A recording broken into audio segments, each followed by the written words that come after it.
Baca suratul Ikhlas, qul huwallahu ahad 1000 kali. Barang siapa membaca suratul Ikhlas alfa marrah, maka Allah Subhanahu wa taala akan memandangnya, dan barang siapa dipandang oleh Allah la yu'adzibha abada, tidak akan mendapatkan azab selama-lamanya. Orang kalau sudah dilihat sama Allah, yang punya dunia ini melihat dia, sudah kita aman. Kita tidak akan diazab oleh Allah dan tidak akan celaka selama-lamanya. Itulah berdoa para ulama, ala ya Allah binadrah minal ainir rahimah, ya Allah pandang kami, ya Allah lihat kami hamba-Mu ini ya Rabb. Minta Allah yang punya dunia, yang menciptakan sedunia sejagat raya ini, merahmati dirinya. Tak bisa baca Quran, tak bisa, tak hafal suratul Ikhlas pun tidak apa.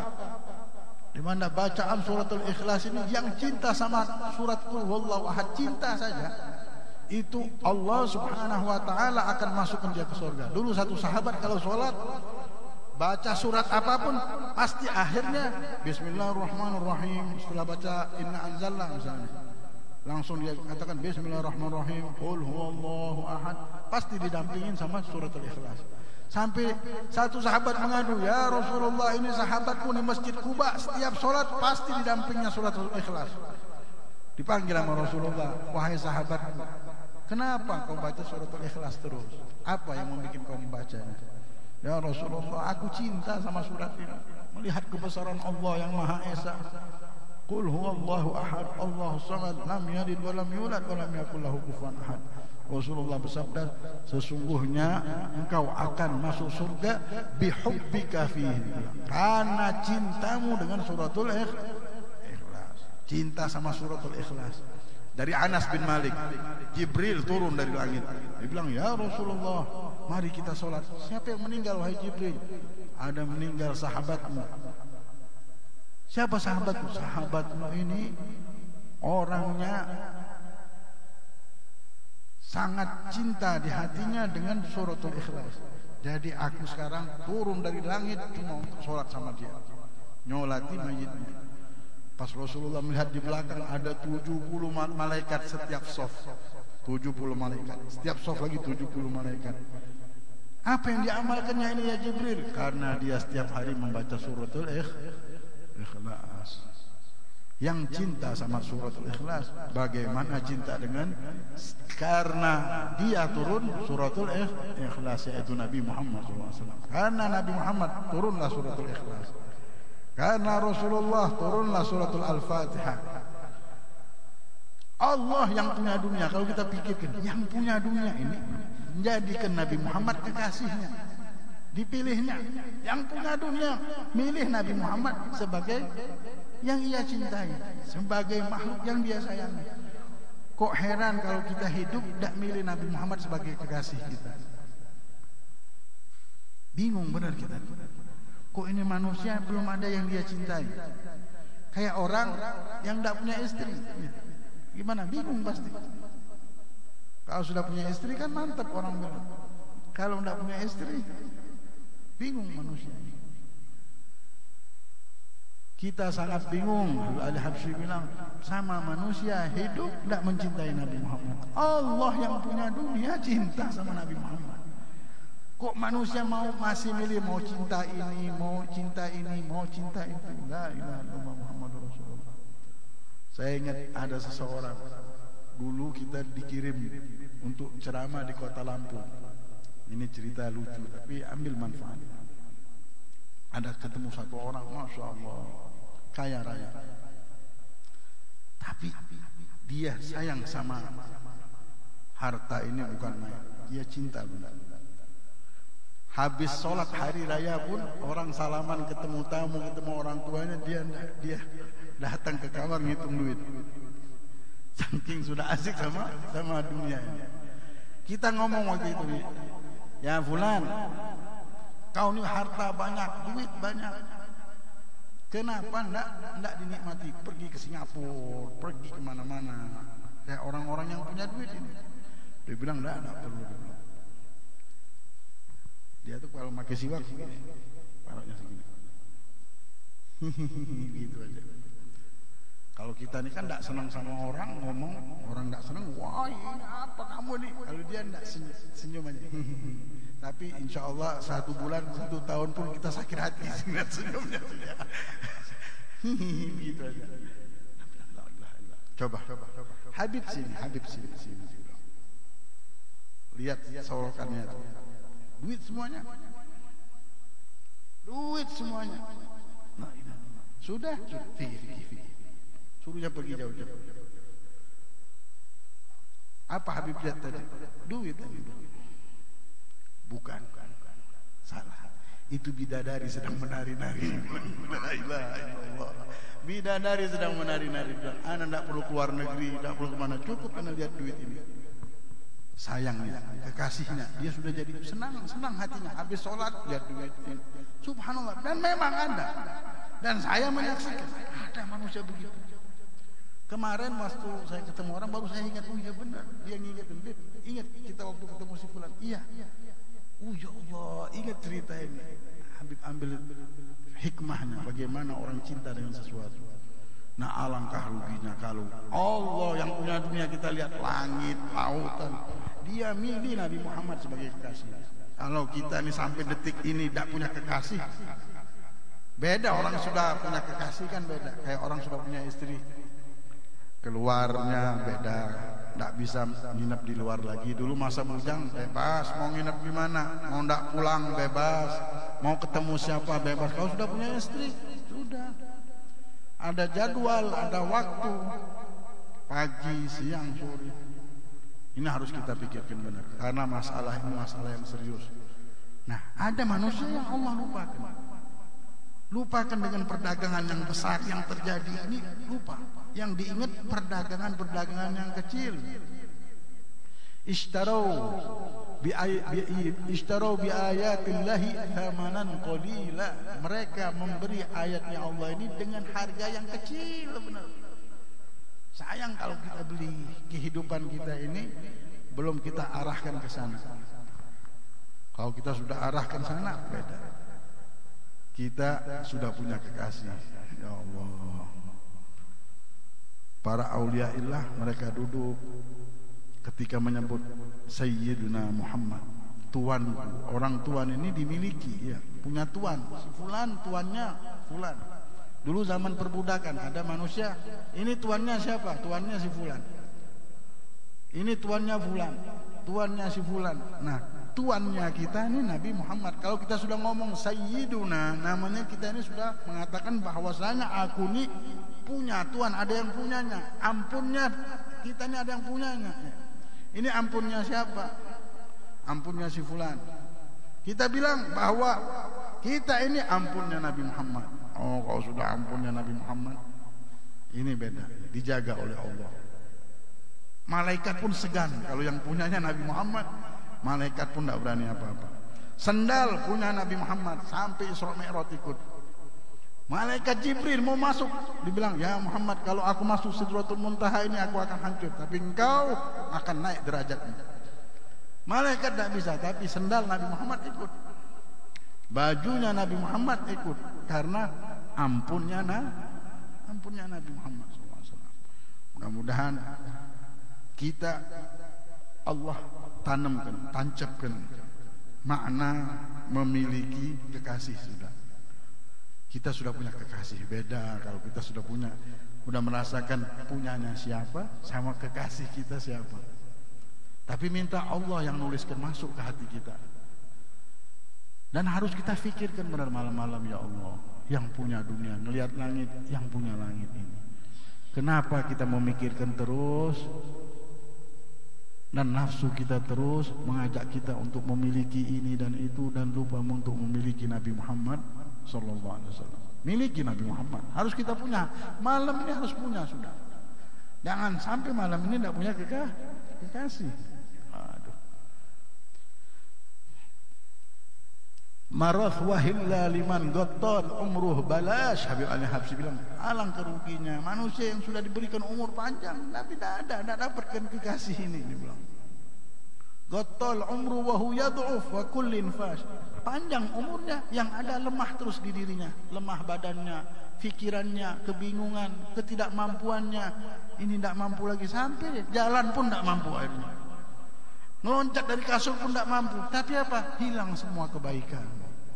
Kebaikannya hilang. Tidak tahu sama makna kekasihnya. Tidak tahu hidup ini punya kekasih apa tidak tahu.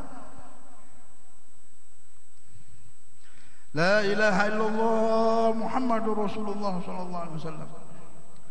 Nah, orang-orang yang dikenalkan sama Allah dengan kehidupan ini, alladzina jahadu fina lanahdiyannahum subulana, yang mau berjuang di jalan kami akan berikan jalan. Allah punya jalan khusus, jalan hidup yang khusus, jalan pemikiran yang khusus, jalan langkah yang khusus. Untuk siapa yang berjuang? Yang mau ibadat, yang mau sholat.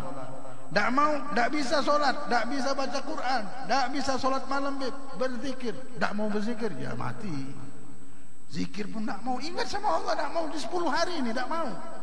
Mau apa jadi? Apa urusannya sama Allah? Tak punya urusan. Orang ini sudah tak punya lagi urusan sama Allah namanya. Wa man a'rada an dzikri fa inna lahu ma'isyatan dhanka wa nahsyuruhu yaumal qiyamati a'ma. Barang siapa yang berpaling dari ingat sama aku, berzikir denganku, dia akan memiliki kehidupan yang sempit dan akan hidup dalam keadaan di akhirat nanti akan dibangkitkan dalam keadaan buta. Disempitkan nama Allah. Ala bidzikrillah tatma'innul qulub. Sesungguhnya kita dengan ingat sama Allah akan tenang hati kita. Mudah-mudahan Allah tidak haramkan kebaikan 10 Dzulhijjah ini. Ya Rabb, ya Rabb, jadikan keberkahan di umur kami ya Allah. Jadikanlah hari-hari kami ini penuh barakah, penuh rahmah, penuh inayah, penuh taufik, penuh hidayah. Bimbing kami di jalan yang benar. Berikanlah kami jalan-jalan hamba-hambamu yang soleh. Ihdinas siratal mustaqim, siratal ladzina an'amta alaihim ghairil maghdubi alaihim waladdallin. Amin ya rabbal alamin. Dan disunnahkan kita membaca la ilaha illallah al-malikul haqqul mubin. Disebut ini doaul Arafah. Doa hari Arafah apa? La ilaha illallah, la ilaha illallah wahdahu la syarikalah, lahul mulku wa lahul hamdu yuhyi wa yumit wa huwa ala kulli syai'in qadir. Tadi habis salat kita baca. Nanti kita niatkan 1000 kali baca atau 10.000 kali. Tak sanggup 1000, tak sanggup 100 kali. Habis sholat baca la ilaha illallah sendiri. Kenapa? Ini waktu panen. Orang kalau sudah waktu panen, pasaran lagi rame. Hatta majlis ditinggalin orang, majlis ditinggal. Kenapa? Pasaran lagi rame itu. Tidak bisa kita hadir majlis. Nanti insya Allah kalau sudah sepi baru kita. Nah sekarang lagi pasar rahmat. Pasar rahmat rame, kita tinggalkan dulu. Yang tidak penting-penting tinggalkan dulu. Ibadat dulu. Khususnya di hari Arafah. Tak bisa puasa 10 hari ini, ambil 1 harinya itu, gandengkan 2 hari. Tidak bagus kalau puasa 1 hari, gandengkan 2 hari, Rebo sama Kamis. Malam Jumat berdoa kita, malam Arafah sudah kita berdoa. Hari Arafah baca suratul Ikhlas 1000 kali, baca la ilaha illallah wahdahu la syarikalah, lahul mulku wa lahul hamdu yuhyi wa yumit wa huwa ala kulli syai'in qadir. Ini kan zikir, iya memang zikir, tapi Rasulullah katakan ini doa juga, doaul Arafah. Kayak doanya Nabi Yunus, la ilaha illa anta subhanaka inni kuntu minadh dhalimin. Ini adalah doanya Yunus. Bukan ini zikir, la ilaha illa anta. Zikir itu mengingat Allah bahwa tiada Tuhan selain Allah. Tidak ada mintanya. Mana mintanya? Memang benar. Tapi ada di dalamnya Rasulullah bilang ini doa untuk menangkal bala. Mengangkat segala bala. Zikir tapi mempunyai makna yang tersirat untuk Allah angkat segala bala. La ilaha illallah wahdahu la syarikalah, lahul mulku wa lahul hamdu yuhyi wa yumiit wa huwa ala kulli syai'in qadir. Mudah-mudahan Allah Subhanahu wa taala memberikan kita taufik hatta nufik insyaallah, amin ya rabbal alamin. Al-Habib Muhammad bin Hadi menyambung ceritanya di kitab Hikmatul Yamaniyah. Beliau katakan Syekh Ahmad bin Hajar adalah seorang pedagang dulunya. Setiap kali berdagang dia rugi. Ini Ahmad bin Hajar ini seorang waliullah, seorang yang zahid. Kalau madhab Syafi'i ini di bawahnya nanti ada Imam Rafi'i sama Imam Nawawi. Ini sering bertentangan. Rafi'i begini, Nawawi begini. Rafi'i begini, Nawawi begini. Semuanya boleh dipakai. Nah, di bawahnya Imam Nawawi, Imam Rafi'i, muridnya di bawah generasi Imam Nawawi namanya Imam Ibnu Hajar dan Imam Romli. Imam Romli bapaknya sudah orang alim, mufti di Mesir. Imam Ibnu Hajar belajar sama bapaknya, tapi orang senang sama Ibnu Hajar ini karena banyak sesuatu, khususnya orang Hadramut. Orang Hadramut termasuk fatwa daripada Imam Ibnu Hajar kayak kita sholat, Allahu Akbar, baca sholat, pas kita iktidal baca Allahu Akbar, bukan sami Allahu liman hamidah misalnya. Sedangkan ini sunnah. Di Imam Romli tidak sunnah, kita sujud sahwi, tidak disunnahkan sujud sahwi. Tapi di Ibnu Hajar mengatakan sujud sahwi, sujud sahwi. Tidak usah kan itu, baca Fatihah di ruku, kita baca Fatihah, lupa, tak tanya baca Fatihah di waktu ruku. Ibnu Hajar bilang sujud sahwi. Kalau Ramli tidak disunnahkan karena bukan bagian sholat itu. Ab'adus sholat ini kunut, duduk di antara dua sujud dan lain-lainnya. Nah, Imam Ahmad bin Hajar ini kita dengarkan ceritanya. Dulu dia ini seorang pedagang. Setiap kali dia berdagang ia rugi. Mau berdagang pasti rugi. Setiap kali berdagang pasti rugi. Akhirnya ia lalu memutuskan untuk tidak berdagang lagi. Udah tidak mau berdagang lagi, dia bilang. Karena aku ini tidak bisa berdagang. Kalau aku berdagang pasti aku rugi. Aku akan bergerak dalam suatu usaha yang tak kenal rugi, dia bilang. Katanya bahkan semuanya serba menguntungkan. Ia lalu merantau menuntut ilmu. Tidak ada satu perdagangan yang sudah Allah jawabkan bahwasanya kita pasti untung, yaitu berdagang, beramal baik dengan Allah Subhanahu wa taala. Ia merantau menuntut ilmu, akan tetapi dalam mencari ilmu ia mendapatkan kesulitan dalam memahami pelajaran. Dia sulit mau paham. Ia pun kemudian meninggalkan usahanya menuntut ilmu. Suatu hari ketika melewati sungai, ia menyaksikan tetesan air yang mengakibatkan lekukan pada batu tersebut. Imam Ibnu Hajar lihat ini air kok netes terus, netes sampai batu tersebut melekuk. Imam Ibnu Hajar lagi putus asa karena menghafal tak bisa. Sudah kelamaan berdagang, jadi tidak bisa, sudah mau kenal sama ilmu sulit, mau belajar sulit.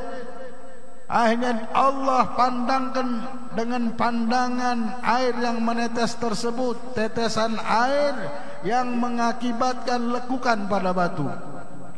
Manakah yang lebih keras, batu ini atau hati Imam Ahmad bin Hajar? Namun tetesan air tidak akan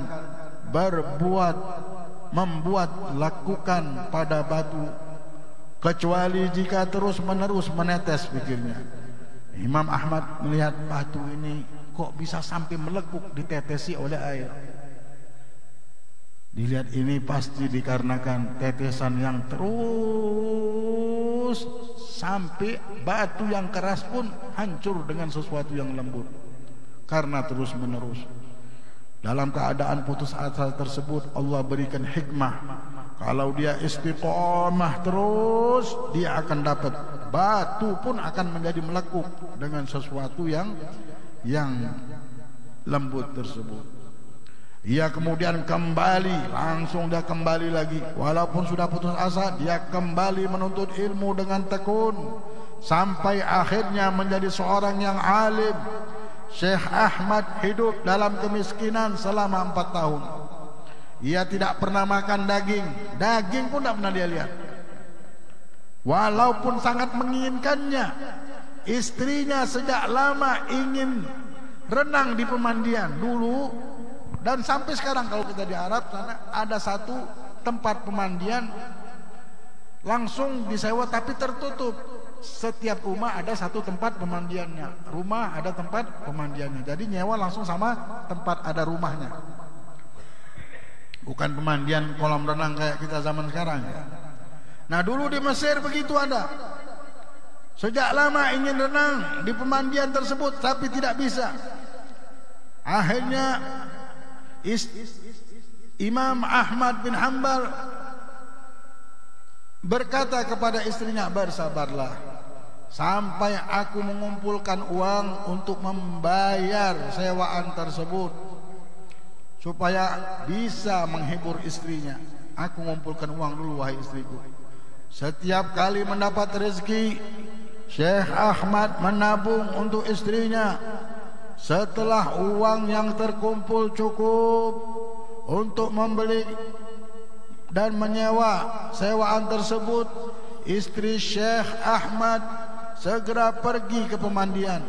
Sesampainya di pemandian, ia tidak dibolehkan masuk oleh penjaganya. Dia bilang tak boleh masuk. Kau ni siapa? Hari ini aku tidak boleh membuka pemandian ini karena istrinya Syekh yang alim dan faqih Muhammad Romli telah mencarternya. Ia beserta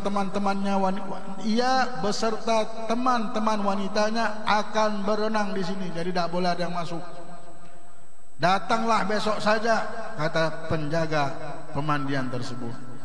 Ia lalu pulang ke rumah, mengikuti saran penjaga pemandian tersebut.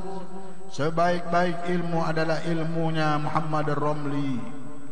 Hari ini istrinya mencarter pemandian tersebut dan tidak mengizinkan seorang pun masuk ke dalamnya.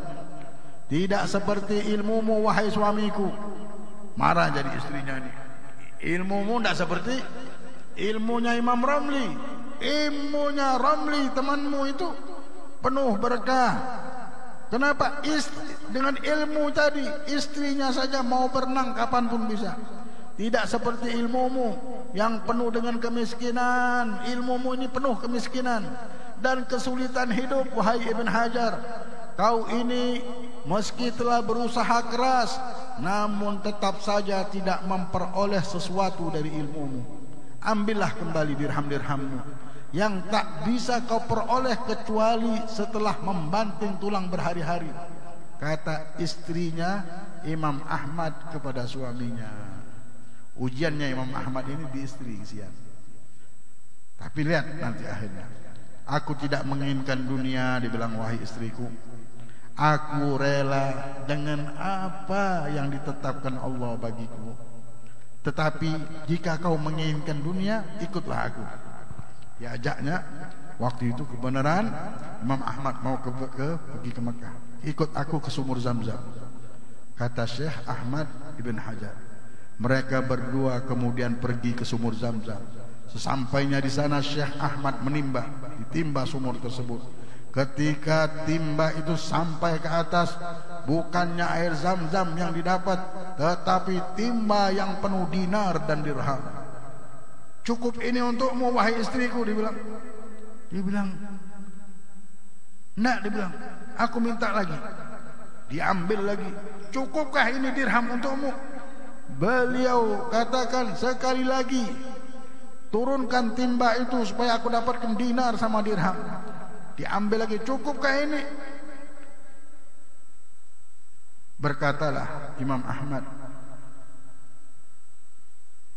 beliau sekali lagi menurunkan timba dan timba itu pun penuh dengan dinar, dan berkata, wahai istriku, aku lebih menyukai kemiskinan. Aku telah memilih untuk diriku apa yang ada pada Allah. Karena Allah sudah menginginkan aku miskin, itulah yang aku paling senangkan. Dunia seisinya ini tidak termasuk apa yang ada di sisi Allah. Dunia seisinya ini tidak termasuk apa yang tidak termasuk apa yang ada di sisi Allah. Dunia akan segera berlalu. Semuanya pendek dan kehidupannya hina. Sekarang pilihlah, kembalikan dinar itu ke sumur Zam-Zam, atau kau ambil dinar itu dan aku ceraikan kau. Kata Imam Ahmad, sudah, kau mau pilih dunia, ambillah.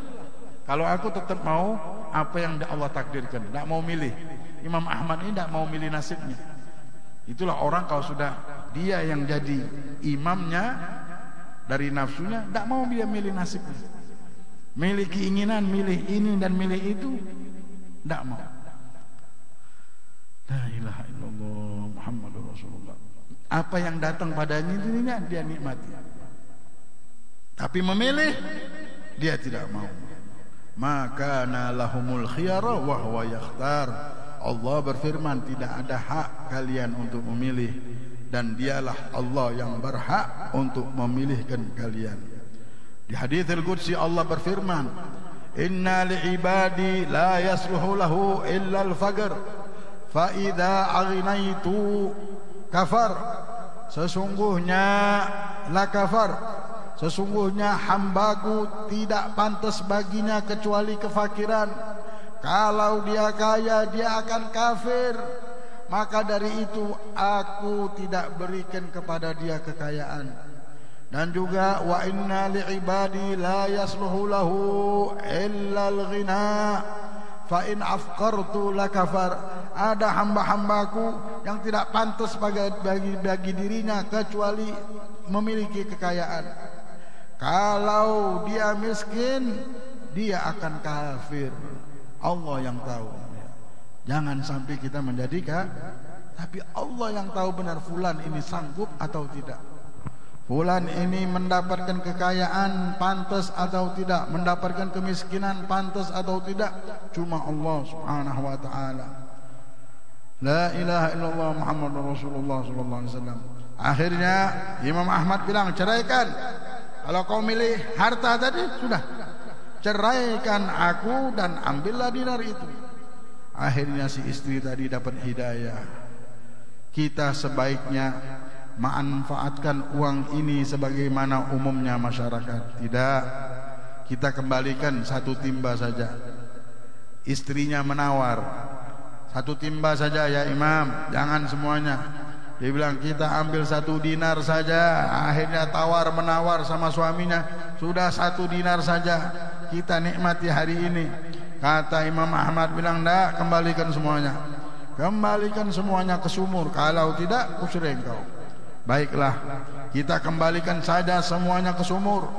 Telah bertahun-tahun aku tinggal bersamamu, wahai Imam Ahmad. Aku tidak ingin berpisah dengan suamiku.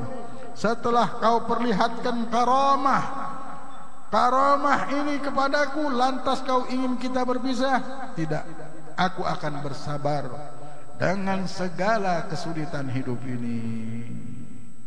Perhatikanlah, Imam Muhammad bin Hadi langsung menyebutkan, perhatikanlah bagaimana istri Syekh Ahmad bin Hajar tidak tertipu oleh dunia.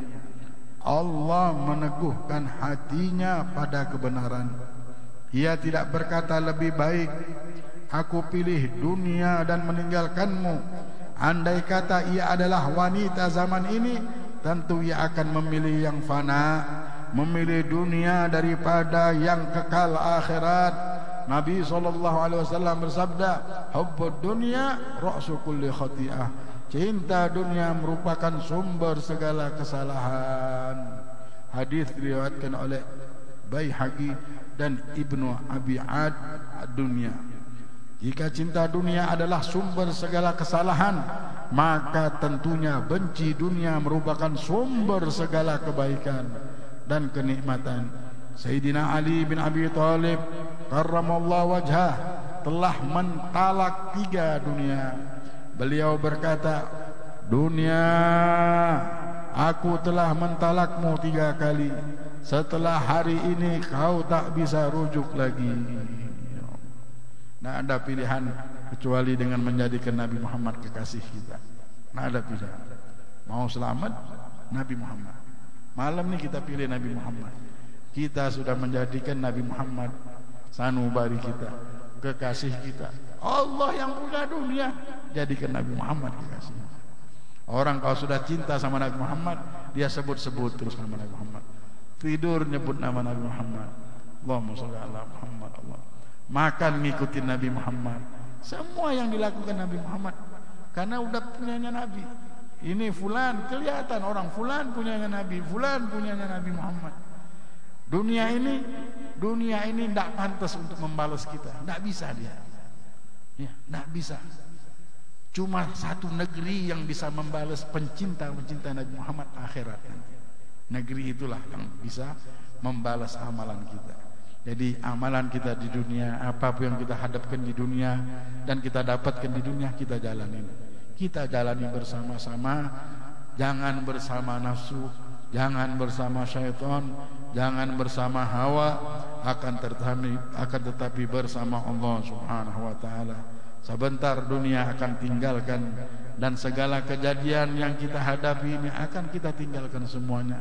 Yang ada dan yang Allah lihat, siapa yang mengikuti Nabi Muhammad sallallahu alaihi wasallam. Cuma itu nanti. Ini dunia yang sebesar ini proyeknya Rasulullah sallallahu alaihi wasallam. Cuma siapa Allah mau lihat siapa yang ikut Nabi Muhammad sallallahu alaihi wasallam. Mudah-mudahan kita menjadi kekasih Allah, kekasih Rasulullah. Amin ya rabbal alamin.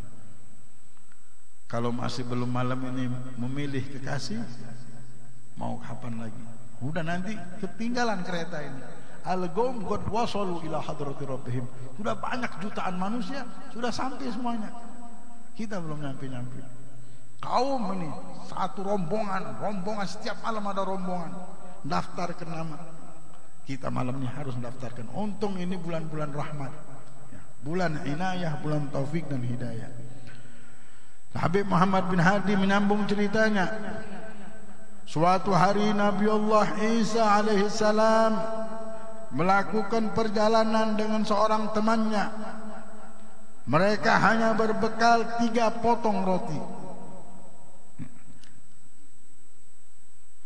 Ketika sampai di suatu tempat, mereka berdua beristirahat. Jadi ada satu orang ini mau belajar sama Nabi Isa. Nabi Isa ini orang yang pintar mengobati, tabib di zaman tersebut. Orang ini pengen jadi temannya Nabi Isa. Dia bilang, udah kau ikut aku berjalan. Sampai berjalan dengan temannya ini, mereka hanya berbekal 3 roti. Ketika sampai di satu tempat, mereka berdua beristirahat. Dia bilang, bawa roti kemari wahai sahabatku. Kata Nabi Isa alaihissalam kepada temannya. Lelaki itu memberikan 2 potong roti. Mana yang sepotong lagi? Tanya Nabi Isa. Aku tidak tahu, dibilang wahai Isa. Setelah masing-masing makan sepotong roti, keduanya kembali melanjutkan perjalanan. Sampai di tepi laut, Nabi Allah Isa menggelar sejedahnya di atas laut. Mereka berdua lalu berlayar ke seberang di atas sejadah. Demi Allah yang telah memperlihatkan mukjizat ini kepadamu, siapakah yang telah makan sepotong roti ini? Ajib. Di sini ditulis Nabi Isa, ya. Yang saya baca di kitab Irsyadul Ibad bahwa ini ceritanya Nabi Musa, ya. Nabi Musa alaihissalam, atau terjemahannya petunjuk jalan lurus. Jadi orang ini di kitab Irsyadul Ibad kayaknya sama ceritanya. Orang ini mau duduk sama Nabi Musa. Dia bilang, ya Musa, berikan aku ilmu, aku mau belajar ilmu. Nabi Musa ini memiliki kekuatan yang sangat dahsyat. Dibilang Nabi Musa, baiklah, kalau begitu kau ikut aku berangkat, ikut aku berjalan-jalan. Berjalan-jalan sama Nabi Musa. Sampai dia jalan-jalan, dia bilang, wahai sahabatku, duduk. Ini aku bawa 3 roti. 1 buat engkau, 1 buat aku. Satu ini nanti kalau jalan kita kelaparan lagi, kita berbagi. Ditaruhlah potongan roti ini. Langsung dia makan bareng-bareng. Nabi Musa ke laut, cuci tangan, ke sungai. Naik dari sungai, dia lihat, sahabatku, cucilah tanganmu. Dia bilang, kau sudah cuci tangan Musa? Sudah aku mau cuci tangan juga. Nabi Musa lihat, mana tadi roti satu lagi? Aku tidak tahu ya Musa. Loh, makhluk ini cuma kita berdua aja. Kenapa biar tidak tahu? Dia bilang, nah aku tidak tahu wahai Musa. Tidak mungkin aku tidak lihat kalau ada yang makan ini. Bujur anak tidak tahu. Dia bilang, nah sudah, kalau begitu cucilah tanganmu. Habis cuci tangan, Nabi Musa jalan sampai pinggir laut. Dia bilang, wahai laut, kami mau liwat. Dia bilang, kau pegang tanganku, kita mau nyebrang ini di atas laut. Bagaimana ya Musa? Kau sudah pegang saja tanganku. Pegang tangannya, nyebranglah Musa sampai di seberang. Bukalah matamu, dibuka. Ya Musa, kita sampai. Benar, kau sudah lihat kebesaran Allah? Aku lihat ya Musa. Benar kau melihat? Masya Allah, kebesaran Allah sangat besar ya Musa. Sudah kalau begitu, ulun mau tanya, siapa yang makan roti tadi? Ya Musa, aku tidak tahu. Benar, saya tidak tahu siapa yang makan roti tadi. Benar, nah mungkinlah saya mau bohong. Nah, sudah, kalau begitu kau ikut aku jalan. Ada kambing, tengah padang pasir ada kambing. Dilihat, kau lihat itu kambing? Aku lihatnya ya Musa. Dipanggil sama Nabi Musa, sini wahai kambing. Datanglah kambing tersebut. Ya Musa, kambing kau panggil datang. Kita sembelih, kita makan. Sudah makan kenyang, dia bilang, ini tulang belulang. Wahai kambing, hiduplah kembali, hidup lagi. Kau lihat kebesaran Allah Subhanahu wa taala? Aku melihatnya. Dia bilang, wahai Musa, apakah engkau ingin habarkan dan ingin memberitahukan aku siapa yang makan roti tadi? Setelah kau melihat kebesaran ini. Dia bilang, ya Musa, aku tidak lihat. Masa kau mau paksa aku? Dia bilang, benar-benar saya tidak melihatnya. Baiklah, kalau kau masih tidak mau mengaku, aku sekarang akan menyambung perjalananku dan kau ikut aku. Ikutlah dia. Melihat ada batu besar, dia bilang, sini. Ini batu kau lihat, pegang sama Musa jadi emas. Batu jadi emas, batu jadi emas. Ada 3 tumpuk batu. Ini buat engkau, ini buat aku. Dia bilang, ini buat aku ya Musa. Iya, berkat kau jalan sama aku ini fadilahnya. Ambil. Oh, senang dapat emas. Yang satu buat aku, dan yang satu lagi ya Musa. Ada 3 ini. Nah, yang satu ini kita tunggu nih, untuk orang yang makan roti yang ketiga itu. Oh ya Musa, kalau begitu aku akan ngomong, aku yang makan itu ya Musa. Nah, sihirnya dunia inilah menjadikan dia ini jadi jujur akhirnya. Jadi jujur. La ilaha illallah. Dia bilang, engkau yang ngambilnya. Benar ya Musa, kalau begitu ambil semuanya. Ini dunia ambil, aku tidak mau lagi berteman denganmu. Karena engkau ini sudah bersama dunia. Kau sudah bersama dunia. Aduh, kayak orang gila ya. Kalau kita di Hadramut sana, ini satu tanda aja. Pakai di Hadramut ini, kota-kota orang soleh, pakai emas segini, gigi pun pakai emas. Masuk ke sana, dibilang orang gila dari mana ini masuk? Orang bahkan bilang begitu. Ini orang gila dari mana? Malu orang sana pakai emas. Malu tak? Di tempatnya jamaah tabligh juga itu di Pakistan. Kalau kita masuk pakai emas banyak-banyak, malu kita malah. Kita tidak berjilbab, masuk ke situ malu. Dibilang, ini orang mau hidup mau ngapain? Dibilang, rambut berkubar. Dibilang, ya tambah lagi kayak orang di pantai jalan masuk ke kota mereka. Dibilang, ini binatang mana masuk? Nah, begitu juga Nabi Musa melihat orang ini sama dunia sudah biar. Musa bilang, kau hiduplah sama dunia, kami mau sama Allah. Apa yang terjadi? Musa meninggalkannya. Ini orang bawa emas dia. Oh, tengah padang pasir ada perampok datang. Dilihat, nah, dibilang ada orang bawa emas. Kalau begitu kita sikat aja nih. dirampoknya. Ya ambilnya, dia bilang,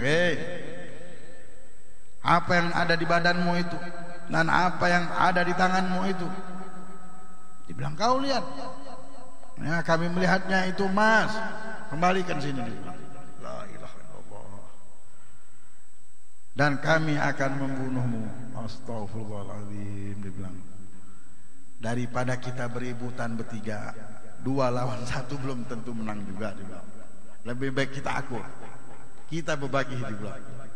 Kita berbagi, ini ada 3 batu besar, aku sendiri aja bawa tak sanggup. Kita berbagi 3 supaya aman. Bagaimana? Dia bilang sama temannya, nanti aku musyawarah dulu. Perampok berdua ini bilang, bagaimana? Ya sudahlah, daripada kita ribut-ribut capek juga, kita buat kesepakatan bagi 3. Sudah, kita sepakat. Dah usah ribut-ribut, kita sepakat untuk emas ini dibagi 3. Bagilah 3 emas. Fulan 1, fulan 1, fulan 1. Nah sekarang perut kita ini lapar. Kalau aku ke pasar, aku sudah capek bawa emas ini. Kalian ini baru berjalan dan tidak tahu apa-apa. Sudah, temanku nanti yang ke pasar bawa makanan. Kita duduk, orang 2 duduk di sini. Sudah, temannya ke pasar. Si temannya mikir, ya Allah, kalau emas tadi 3-3-nya untuk saya, kaya benar saya. Sihirnya dunia sudah datang. Bah, hidup saya nih, bilang, ya Allah, sihir dunia ini kalau sudah masuk mati, lupa diri sampai dia. Sudah, aku beli racun aja, beli makanan, taruhnya racun semuanya makanan, mati semuanya ini, bilang. Yang berdua ini sudah bernegosiasi, ya. Ngomong bagaimana? Kalau temanmu datang kita bunuh aja, daripada bagi 3 lebih bagi 2, dia bilang. Bujur juga, dia bilang. Bagaimana? Supaya enak membunuhnya, jangan kita bilang bahwa kita mau bunuh dia. Ambil batu dari belakang, kita pukul pakai batu tersebut. Oh sudah, sepakat. Sepakat. Ini tadi bawa makanan sudah senang. Alhamdulillah, aku hari ini bakal kaya benar. Ditaruh di makanan tersebut racun, diletakkannya, nih makanan buat kalian. Baru dia letakkan makanan, dipukul sama temennya. Berdarah, dipukul bertiga sampai mati.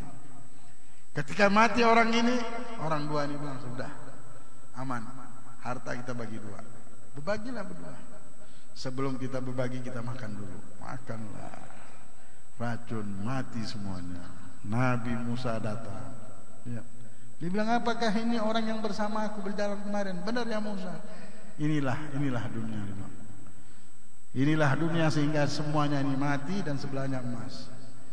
Begitulah manusia kalau sudah hidup sama dunia. Na'udzubillah.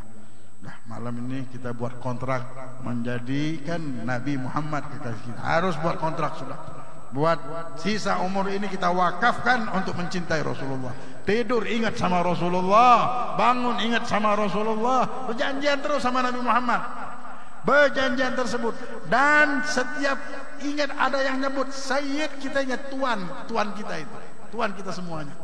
Kita ini punyanya Nabi Muhammad, tuannya Nabi Muhammad SAW. Mudah-mudahan malam ini Allah tancapkan panah tersebut dan Allah tidak pernah cabut lagi, insyaallah. Allahumma hdina bihudak wa la tuwallina waliyan siwak wa la taj'alna mimman khalafa amraka wa aswak. Ya Allah, cabut ya Allah semua sihir dan pengaruh dunia yang telah mempengaruhi pikiran, anak, keluarga kami dan kehidupan kami. Jadikan setelah ini sisa umur kami ini penuh hidayat, penuh taufik, penuh rahmat, penuh mahabbah denganmu dan kekasihmu Nabi Muhammad SAW. Ya Allah, berikanlah kami keberkahan awal Dzulhijjah ini ya Allah, keberkahan hari Arafah. Engkau ampunkan dosa kami, Engkau jauhkan segala bala dan wabak, dan Engkau bahagiakan kami dunia dan akhirat. Ya Arhamar Rahimin, Ya Arhamar Rahimin, Ya Arhamar Rahimin. Rabbana atina fid dunya hasanah wa fil akhirati hasanah wa qina adzaban nar. Wa sallallahu ala sayyidina Muhammadin wa ala alihi wasallam. Alhamdulillah rabbil alamin. Bismillahil Fatihah.